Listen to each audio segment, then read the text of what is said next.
Have you been dancing Kizomba and Urban Kiz and thought, oh, was that a block? Oh, was I supposed to change my weight? Oh, was I supposed to balance there and do my jinga?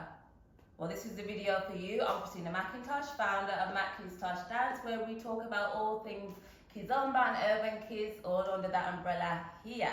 So today, I'm going to be talking about blocks, change of weight, and balance. So stay tuned, keep to the very end, because I'm going to be giving you all the best tips and exercises for you to practice. Yes, it's going to be relevant for the leads and the follows, or the follows and the leads. Both of you need to be tuning in. So, first things first, what do I mean by block? What do I mean by change of weight? What do I mean by balance? So, a block, say I am following and I'm being led forward, and before I get to change my weight, I feel a signal of the block that might be on my back. Yes? So I am going to be stepping forward. I think it's a normal step, but before I've changed my weight, I'm blocked. Yes? So that's what a block means. It means that you were stopped before you changed your weight. So that means my weight is still mainly on the back. You might see your heel might be raised, or your heel might be on the floor, but I'm still blocked. Yes, it means a block means that your weight is mainly on the back leg in this case, and you haven't been able to change your weight because you felt a signal of a block. Yes, and to feel that signal of a block, we need things like tension, yes, and good frame. So we have the block. The next thing to remember about the block is the fact that the leg that you have been blocked on, the next move is going to be, you're going to be moving that leg. So I'm going to be moving the right leg in this case, because that's what I've been blocked on. That's the leg that's free to move. So if I feel a signal back after this position, I will be stepping back with the right leg. Yes? If I didn't feel the signal and I didn't block and I changed my weight, and I feel a signal back at that point, I'm going to step on the next leg, which is my left, if I'm being led back. Yeah, so it's very important to be keeping your frame. If you want to lead a block, if you're trying to follow a block, that you have tension throughout your body and a good frame to be able to feel that block. So the next thing I want to talk about is change of weight.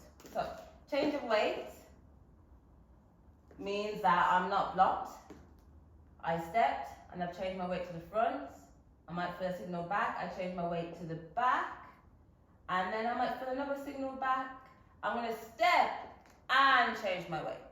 Yeah, so my weight mainly is in the back leg. So that will be a change of weight, change of weight, change of weight. That would be 1, 2, 3. So I want you to practice 1, 2, 3 stepping. I want you to practice as if you're being blocked or you're leading a block, and you'll step back after that block. Yes, I'm showing with the followers right leg, but blocks can be led on both legs, left and right. So the next one I'm going to talk about is balance. Balance is when you've been practicing your jinga. This is the time and the moment to show it off. So balance, rocking motion here. 1. So I've stepped, and instead of just changing my weight, I've kind of sat into it and I've pushed my hips to the back, and then I feel a change of weight to go back. I move on to the left leg, and I step back with the right if I feel a signal to go back.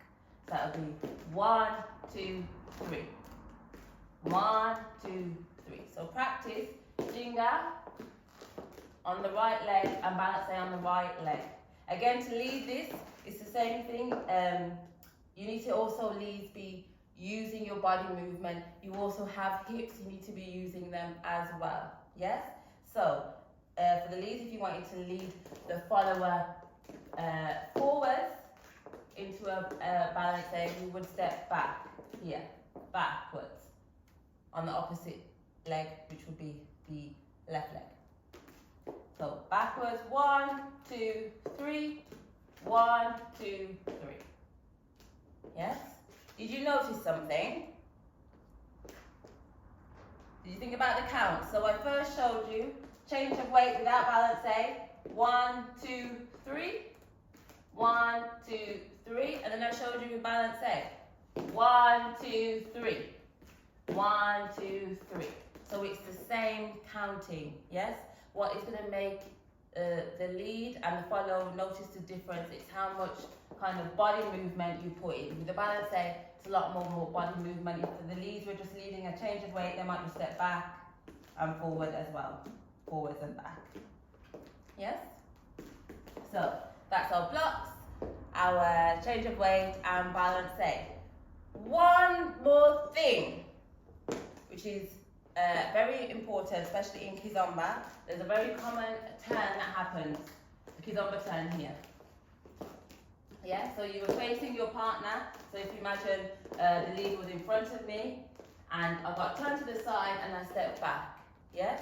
So that is a balance A with a turn. So I change my weight and balance A, and I step back. So you actually sit into it.